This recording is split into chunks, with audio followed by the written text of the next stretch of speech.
Once again, happy Disney Plus Day. I've already posted my videos covering the substantial Marvel news and the itty bitty Star Wars news. And now I'm going to break down everything else, which is a lot. It's a real grab bag, but there are some goodies in here. There are some real good goodies. As always, visuals help make an impression, and two fantastic visuals released today are first looks at Hocus Pocus 2, set for Halloween season 2022, and Tiana, which isn't coming until 2023. How can they do this to us with such an amazing first look? Oh, we have to wait so long. The Sanderson sisters must really know magic, as they look exactly the same. Well, the 2D treatment looks so fantastic on Tiana. Wow, this will be a long-form musical series. I'm so happy about that. That means like full half hour instead of like, or maybe 50. A couple months ago, I heard about this. I heard these episodes would be about 12 to 15 minutes, but at least that's better than the short form 5-minute runtime. So this will be a long-form musical series as the new Princess of Maldonia, Tiana, sets off on an adventure. I wonder where Naveen is, but I'm sure he'll show up. I'm sure all of her friends will be there. But I'm curious, where is that ship taking her? I love the setting. So she says, so she's setting off on a new adventure, but her past from New Orleans comes along for the ride. Oh boy! I love the time period, as I just said. It's unusual for Disney princesses to be more modern like this, but it's one of my favorite. I love the animated movie. It's so good. That and Tangled are the most readily accessible before Disney Plus came along, so many of us have seen them multiple times. But it's such a good show. It's such a good movie. But this reminds me of the American Girl stories. I really, really like it. I think this and the Splash Mountain takeover that Tiana has coming up should really elevate her to the top tier Disney princess that she has always deserved to be. This is exciting. The Baymax, that's really exciting. I can't tell you how excited I am. I hope it's a huge hit and that other Disney princesses get series too. That's great. They don't do enough with the Disney princess brand. The Baymax series is coming in 2022, and they had a cute trailer. This character, though, is proven to be far more popular in Asia than the United States, but remember, Disney Plus is a global service. The Zootopia shorts, those are going to be shorts, also hit in 2022, while the return of the Proud Family, which also had a trailer, is right around the corner in February 2022. This was a huge hit back in the day. This is at the same level as bringing back the X-Men animated series, which was also announced as well. All they have to do is now bring back gargoyles to complete the Trinity. But this was, again, a huge hit back in the day, and it should generate a lot of chatter for Disney Plus. It's going to get a lot of attention. Like, nothing usually out of Star Wars and Marvel gets attention on the service, but Tiana and I don't know about Zootopia because it's short form, but the Proud Family, Hocus Pocus, these things are going to get a lot of attention.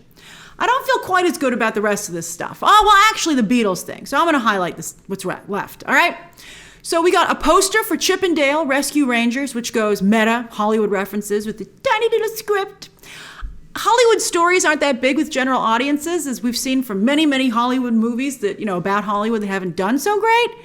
It's very John Mulaney and Andy Samberg. It's right up their alley with their style of humor. But I don't know if it's a fit with Chip and Dale. I'm a little nervous about that. Diary of a Wimpy Kid is getting an animated movie. And then we also got we got a poster for that. And we also get logos for Disenchanted. Enchanted hit the service today. Disenchanted is coming next year, the sequel. And then also Pinocchio has the logo, which is just Pinocchio. Both those movies will be fall 2022. So that's going to be good. Those will both be pretty good. Let's see trailers. And then next Thanksgiving weekend, Disney Plus will have its Beatles 3-night event. This is going to be very big. Peter Jackson uses the same I don't even like the Beatles, and I know this is going to be big, but people who like the Beatles really like the Beatles.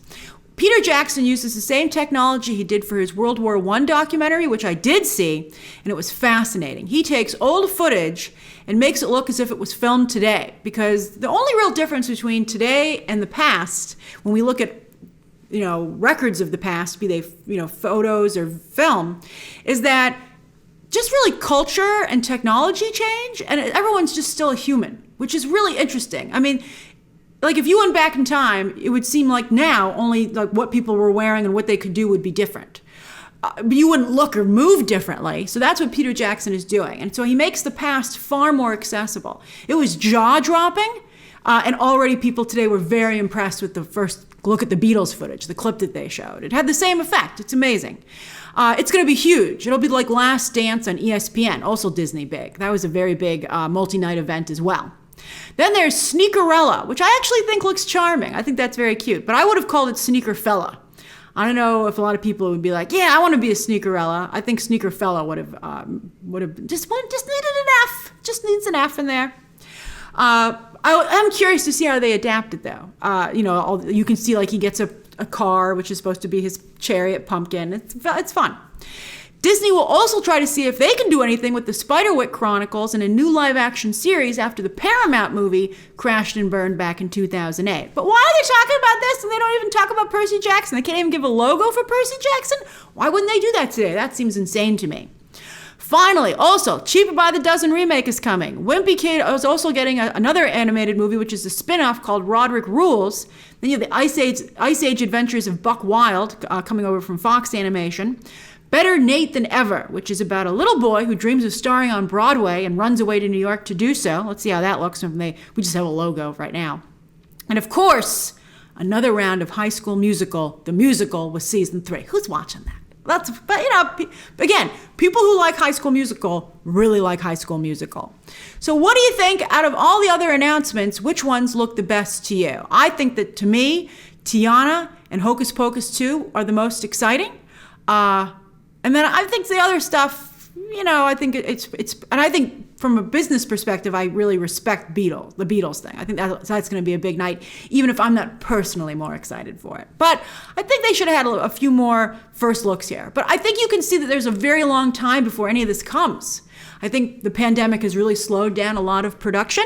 And so the early 2022 might be pretty empty on Disney+. Thank goodness they have a ton of library content. But I'll be curious to see how it works out.